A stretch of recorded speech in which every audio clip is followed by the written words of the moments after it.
जोहार दी। जोहार। हम बोरिया उत्तरी बोकारो जिला के अंतर्गत से पर्यावरण सखी सीता देवी, और ये हमारी पर्यावरण सखी हैं। जोहार।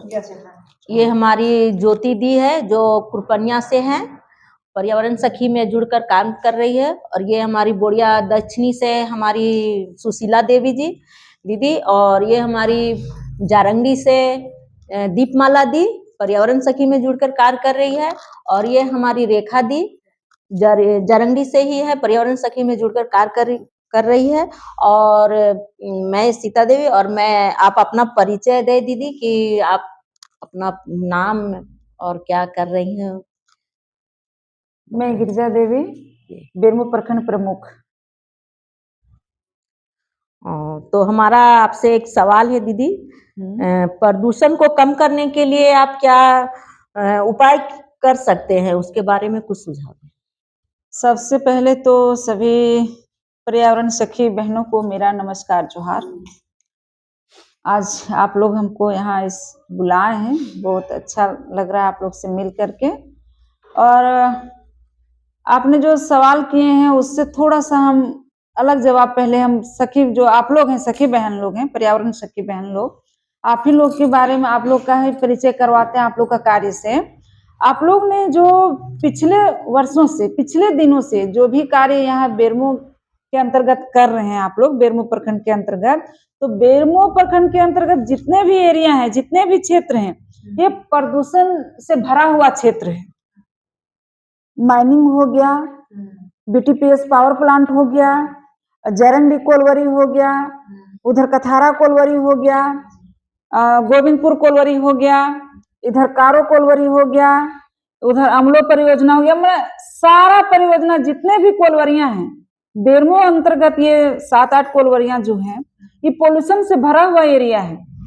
तो जो अभी आप लोग बहनें जो काम कर रही हैं, आप लोग का काम से हम भी बहुत प्रभावित हुए हैं और बहुत कुछ सीखे हैं कि सरकार की जो योजनाएं होती है वो तो कागज पेन में चलती हैं, उसके धीरे धीरे धीमी गति से होता है, वो भी कार्य हो रहा है, धीमी गति से हो रहा है। लेकिन जो हमारी पर्यावरण सखी लोग, आप लोग जो कर रहे हैं, बहनें जो आप लोग जो काम कर रही हैं पर्यावरण सखी से जुड़ करके, ये बहुत ही बेरमो अंतर्गत में जो काम कर रहे हैं, ये बहुत ही नेक कार्य आप लोग कर रहे हैं। हम स्पष्ट शब्दों में ये कहना चाहते हैं, आप लोग बहुत अच्छा काम कर रही हैं। जब आप लोग से हम सुनते हैं, देखते हैं कि नहीं, आई थी सीता जी, आई थी माला जी, आई थी उषा जी, आई थी, सब लोग आए थे, ज्योति आई थी, सब लोग यहाँ आकर के हम लोग के एक पौधा भेंट करके गई, एक तोहफे के रूप में। ये बहुत अच्छा पहल हुआ कि पौधा लगाइए। अब बेरमो जैसा क्षेत्र को पोल्यूशन से हम लोग मुक्त नहीं करा पाएंगे, क्योंकि ये माइनिंग एरिया है, सारा खनन हो गया या बिजली उत्पाद यहाँ से होता है, तो इसलिए हम रोक नहीं पाएंगे। लेकिन कहीं से न कहीं थोड़ा सा हम लोग का पहल से वातावरण चेंज होगा। अब पूरा 100% तो हम लोग पोल्यूशन को रोक नहीं पाएंगे। अभी जरंगी का रोड ही ले लीजिए, सामने जो क्रॉस कर रही, इतना हाइवा जाता है, ओवरलोडिंग रहता है, छाया प्रदूषण गिरता है, और एक तो सड़क पोल्यूशन हो रहा है, ऊपर से छाया में हम लोग हमेशा पोल्यूशन में से घिरे हुए हैं। लेकिन पर्यावरण के लिए जो पेड़ लगा रहे हैं, पेड़ लगा रहे हैं इसलिए कि कुछ स्वच्छता का काम हो, स्वच्छ हम लोग रहें। कार्बन डाइऑक्साइड जो पेड़ वो छोड़ता है, ऑक्सीजन छोड़ता है और कार्बन डाइऑक्साइड वो लेता है, तो इसलिए हम लोग पौधा लगाने का काम करते हैं। या पंचायत प्रतिनिधि हो गए हैं या आप लोग हो गए, हम लोग मिलके जो ये कार्य कर रहे हैं बहुत अच्छा कर रहे हैं। और अभी सीता जी ने एक सवाल और कहे कि आपके माध्यम से क्या कहा जाता है। हम भी जो है आप लोग से ही जुड़ा हुआ है, और हम लोग का सहयोग से ही बेरमो में यह कार्य हो पा रहा है।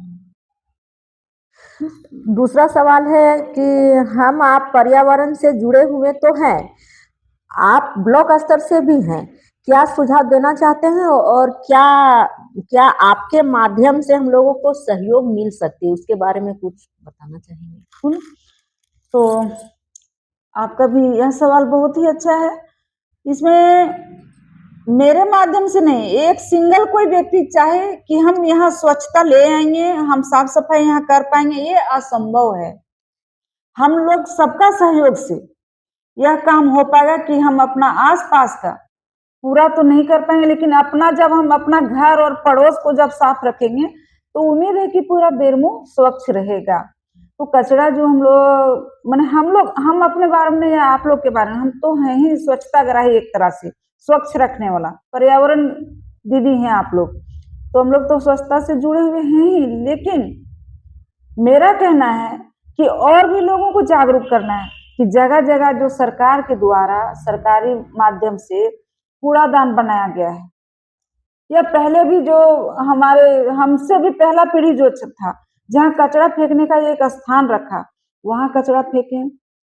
ठोस कचरा जो प्लास्टिक वगैरह है, ठोस कचरा जो है उसको एक जगह रख के उसको मिट्टी में दफनाने का काम करें, ताकि उससे पोल्यूशन नहीं निकले या वो जगह दूषित नहीं हो। जो जानवर है उसको इधर उधर बिखेर देते हैं, तो वहाँ भी पोल्यूशन का खतरा बहुत रहता है। प्लास्टिक वगैरह इधर उधर से छिटा जाता है, सब बिखर जाता है, तो मिट्टी प्रदूषण हो रहा है। अब मिट्टी प्रदूषण हो रहा है तो वो मिट्टी से हम लोग कहीं ना कहीं जुड़े हुए हैं, तो मिट्टी पोल्यूशन जो है तो उसको भी स्वच्छ हम लोग को रखना है ना। अपना मृदा स्वच्छ भी होना चाहिए। तो मिट्टी को स्वच्छ रखने के लिए सरकार जो अभी रासायनिक खेती के लिए अलग अलग का जो केमिकल निकाले हुए, एक कीटनाशक है, तो एक घास नाशक है, तो एक इसको लगाएंगे तो दीमक नहीं लगेगा, या फिर इसको लगाएंगे तो फसल का उत्पाद ज्यादा होगा। तरह तरह का रासायनिक पदार्थ निकले हुए हैं। हम लोग किसानों को यह भी देंगे संदेश किसान लोगों को कि जितना रासायनिक दवाइयां हैं उसको कम कीजिए आप लोग डालना। इसमें गोबर डालिए, बकरी पालन कीजिए, गाय पालन कीजिए। ये भी एक स्वच्छता का माध्यम है। ये भी मिट्टी का उर्वरा शक्ति को बढ़ा सकता है। हम लोग किसान को यह भी संदेश देंगे कि किसान या कृषक का मतलब ही है कि जानवरों को पालिए, और जानवर के द्वारा जो गोबर निकलता है, बकरी का हो, गाय का हो, जो गोबर निकलता है उससे जमीन में आप लोग डालिए और उसका फसल उगाइए। इसमें आप लोग का मिट्टी भी सुरक्षित रहेगा, और हम लोग जो खा रहे हैं अनाज वो भी हम लोग को सुरक्षित एक नंबर का भोजन मिल पाए। तो ये सब बहुत तरह का अभी देखते होंगे केमिकल अलग अलग तरह का निकला हुआ है। कद्दू में इंजेक्शन डाल देते हैं, तरबूज को मीठा करने के लिए उसमें भी इंजेक्शन डालते हैं, मैंने सेब को सुंदर दिखने के लिए उसमें भी कलर डालते हैं, सब्जी को हरा दिखने के लिए उसमें भी कलर, भिंडी वगैरह हम डाल देते हैं, भिंडी पटल में। ये सब तरह तरह का हम लोग केमिकल एक तरह से ग्रहण कर रहे हैं, जो हम लोग के स्वास्थ्य पर बहुत प्रभाव पड़ता है, और हम लोग अलग अलग बीमारियों से घिर रहे हैं। अब बेरमो को ले लीजिए, ये जो छाई वाला समस्या यहाँ है, इतना पोल्यूशन है, बिजली वाला छाई उधर से आ रहा है, गैस आ रहा है, वहां से बहुत खतरनाक डेंजर गैस निकलता है। इधर से कोनार नदी, इधर से दामोदर नदी जो बेरमो को बह रही है, वो हम लोग का सौभाग्य है, लेकिन पानी भी दूषित हो रहा है। हम लोग स्वच्छ पानी भी नहीं पी रहे हैं। हाँ, तो ये पानी से भी हम लोग का शरीर में जा रहा है। इधर हवा हम लोग दूषित ले रहे हैं, इधर जल भी दूषित, इधर भोजन भी दूषित। तो इससे हम लोग का सांस में तो दिक्कत हो रहा है, इतना छाई उड़ता है पोल्यूशन से, सांस लेने में दिक्कत, सांस लेने में भी दिक्कत, और शारीरिक कष्ट, स्वास्थ्य जो हम लोग का दिन दिन बिगड़ते जा रहा है। आजकल छोटे छोटे बच्चों का भी स्वास्थ्य बिगड़ रहा है। ये सब हम लोग को रोकने के लिए पर्यावरण को जागरूक होना बहुत जरूरी है। पर्यावरण पर बढ़ावा हम लोग को देना चाहिए। ठीक है दीदी, बहुत बहुत धन्यवाद। आपने हम लोगों का मार्गदर्शन भी करवाया और आगे की राह भी दिखाएं कि इस तरह से कार्य करें। और हम लोग भी अब जा करके गांव स्तर पे तो मतलब जागृति फैला ही रहे थे, लेकिन आपके माध्यम से और जो बातें हम निकल कर आई हैं उस बात को मैं गांव के लोगों के साथ, दीदी लोगों के साथ रखना चाहूँगी। इसलिए बहुत बहुत धन्यवाद, जोहार। धन्यवाद। और मैं तो हमेशा आप लोग के साथ 24 घंटा रहती हूँ। और भारत सरकार ने जो स्वच्छ भारत मिशन शुरू किए हैं उसके निमित्त भी हम लोग काम करते हैं, और आप लोग के साथ तो हम लोग सब मिलजुल के काम करते हैं। बहुत बहुत धन्यवाद। धन्यवाद।